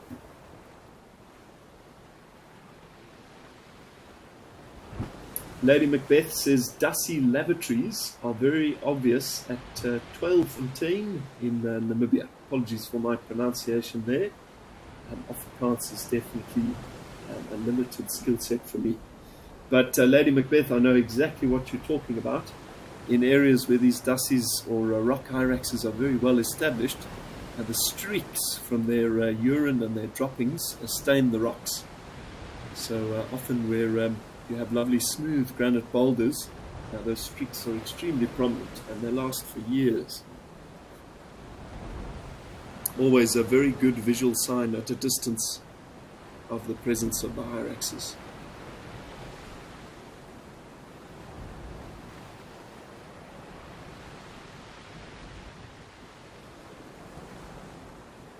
But you can certainly see why these hyraxes like it here at Stony Point.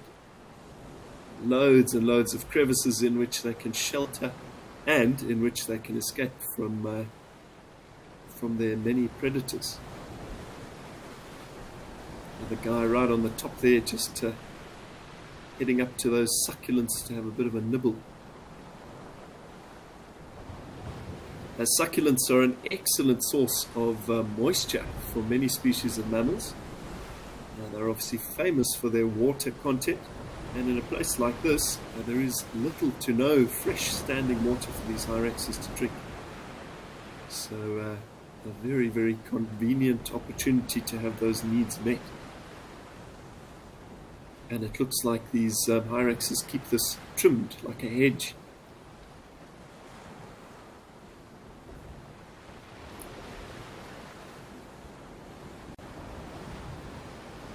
Joan Mello asks, do seals visit this area? Joan, I don't know the Stony Point area extremely well, but I would think that Cape fur seals are very well distributed throughout the area, so there shouldn't be any reason why we wouldn't get a view of one on the rocks, perhaps.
But yeah, certainly this area is known as the Wild Coast for some very good reasons.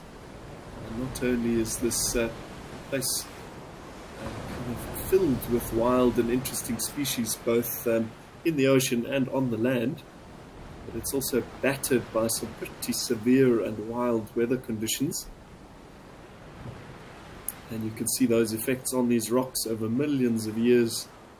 And even in the types of plants that do occur here, these feihes and other succulents are specialists for life in a very tough landscape.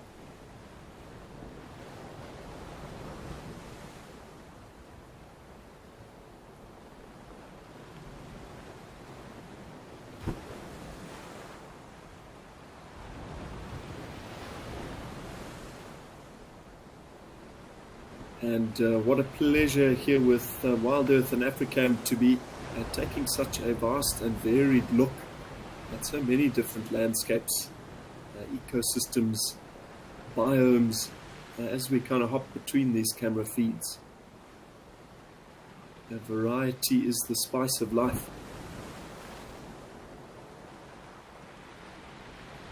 Alrighty, well, while this Hyrax investigates some kelp here on the beach at Stony Point, let's head back up to Tembe and have a look at what's happening up there.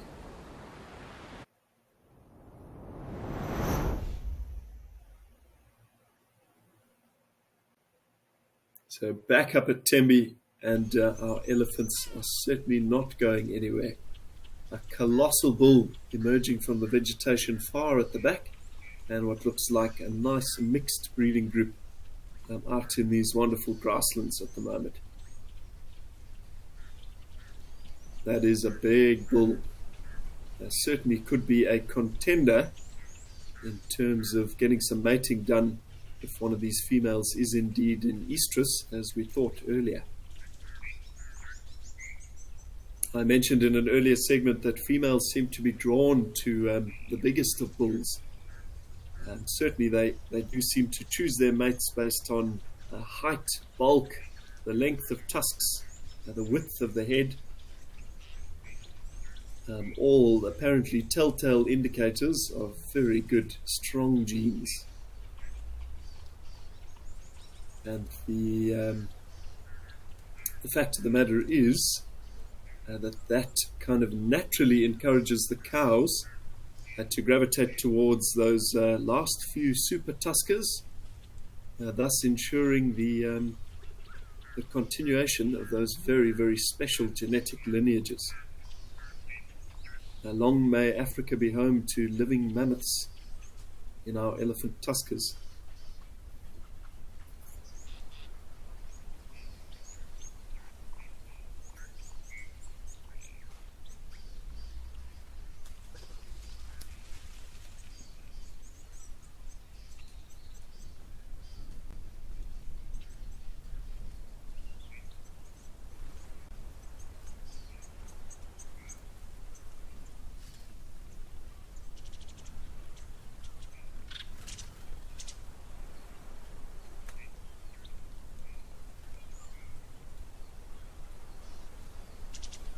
These Ellie cows taking a moment to have a bit of a drink from that very green looking waterhole at the back.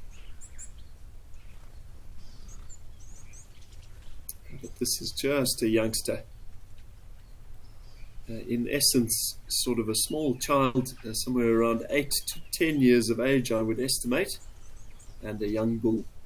So pre-pubescent. And this chap seems to have a deformed back left leg.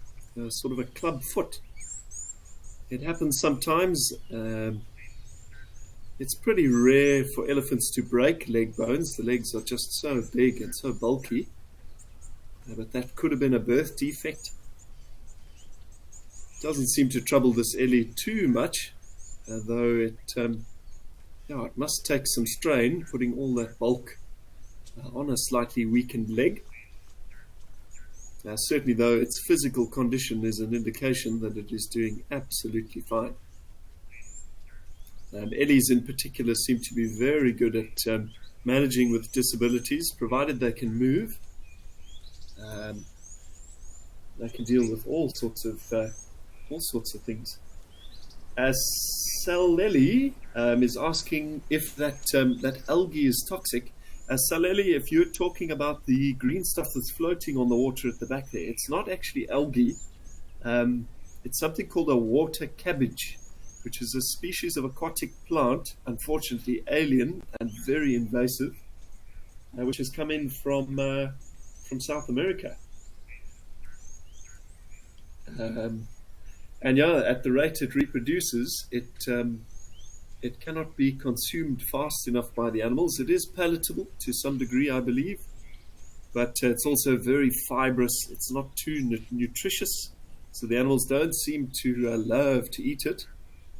And it rapidly forms a carpet across the entire water's surface, which might not seem like too much of an issue, but for the functionings in that water itself, it traps or prevents all of the sunlight from kind of entering, which means that any aquatic plants below the surface start to die, and many species below that rely on exposure to sunlight for their health also suffer. So it's really, really nasty stuff, and in many parts of South Africa, initiatives are underway to try and take it out of there. Obviously, it's not ideal to spray herbicides in natural areas because herbicides tend to kill all the plants. And definitely we don't want chemicals going into the drinking water of all the animals. Mercedes Bean says, I'll bet 1 ton, aka Mr. Tusks, which is a large elephant bull that lives in the area of Oldonyo, has bewitched many a cow. Can't argue with that. I'm sure he's very popular with the ladies up there. And no problems with that. Hopefully he's producing lots of calves, which will one day produce tusks possibly as big as his.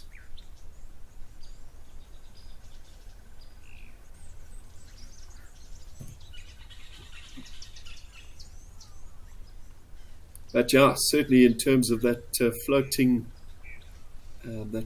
water cabbage, something has got to be done. It's all over the show. I believe there are types of insects that can be introduced which specifically parasitize that plant. and can be very effective at removing it. But the problem with introducing a species into an area where it doesn't belong, I think the bugs come from somewhere else, possibly South America as well, is that once they've successfully destroyed all of that water cabbage, what are they supposed to eat? And then we face a problem when those bugs start destroying some sort of indigenous plant. So these bio issues can be a bit troubling. But ultimately, humans were the ones who were responsible for introducing it, so we should be the ones to figure it out. Clean up our mess.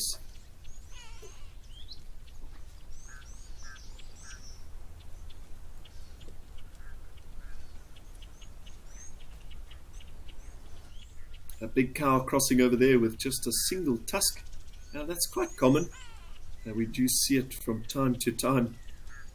Now, while elephants can, of course, break tusks off, it's quite likely in that particular case that she damaged the tusk's root when she was only a calf, and the tusk simply never grew.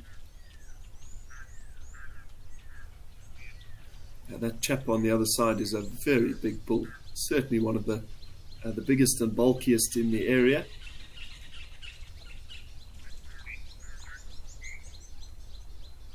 He has every chance to access the mating rights amongst these cows.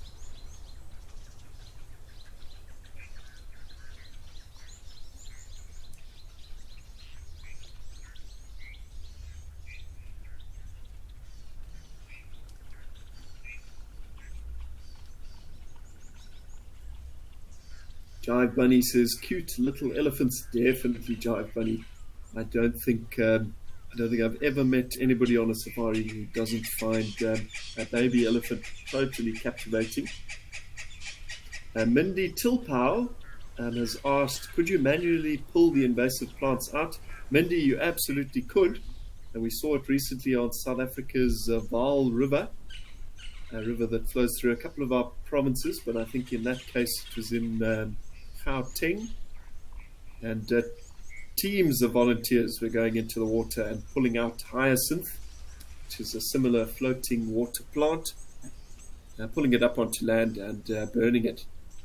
That's probably the most sustainable way to do it, but very, very, very labor intensive, and I would say quite tricky in a place like Tembe, because obviously there are lots of wild animals in the area and possibly even crocodiles in the water.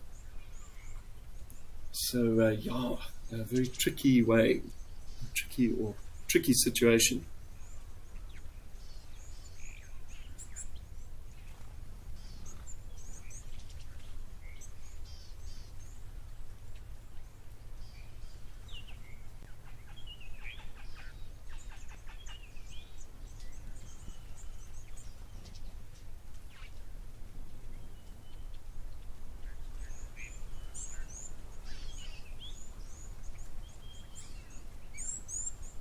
So it's very probable that this water weed or this floating water cabbage was not introduced on purpose, but unfortunately, very often when boats are kind of moved from one water system to another, they contain the spores of water plants. So people who do take the boat or the jet skis out have got a big responsibility to make sure those vehicles are nice and clean when they're moved big distances across the country. Don't want to take stuff like that and introduce it accidentally somewhere else.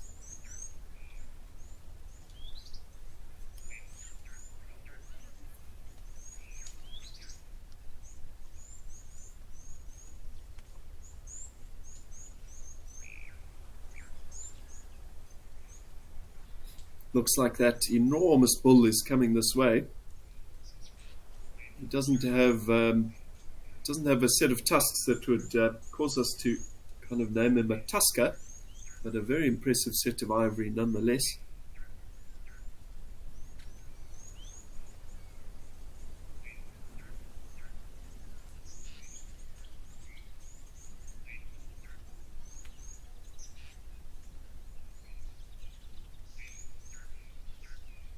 and you can see some somewhat slightly excitable and also perhaps at the same time nervous behavior from some of these cows around him. Keeping in mind this bull is probably 40% bigger than even the biggest lady in this herd. Bulls also have a reputation for being quite boisterous, but provided he's not musty, a chap this big should be quite gentle. Hopefully he can sniff out that pregnant, or rather that estrus cow, the cow that is ovulating, and the next generation of African elephants will be on the way.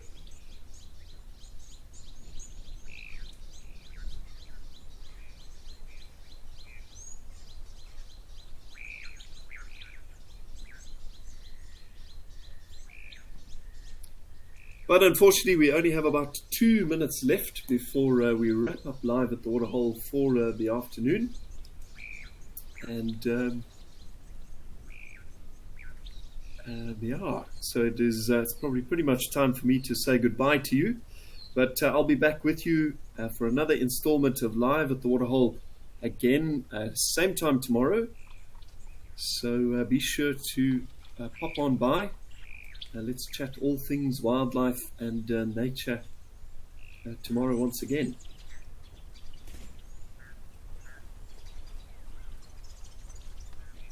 Diane in the UK says she tried to get water hyacinth to grow in her garden pond and was unsuccessful. That is rather ironic. Of course, when we want it, we can't have it, and when we don't want it, it's a plague.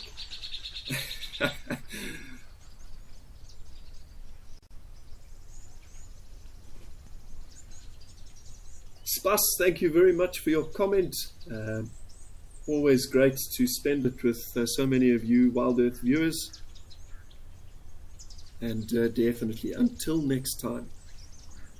But from myself, the naturalist Liam Burrow, as well as our team of directors and all of the unseen faces here at WildEarth doing the hard work behind the scenes, we'd like to say a big thank you for joining us.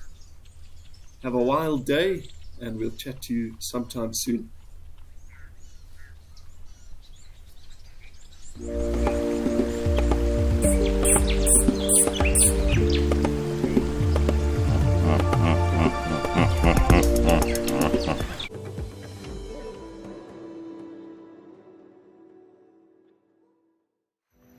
Good afternoon, good afternoon. Hello everybody, welcome to Djuma Private Game Reserve here in the Sabi Sand Wildlife Reserve. We are in the tent. My name is Steve, and over there is Paul, and this is on safari.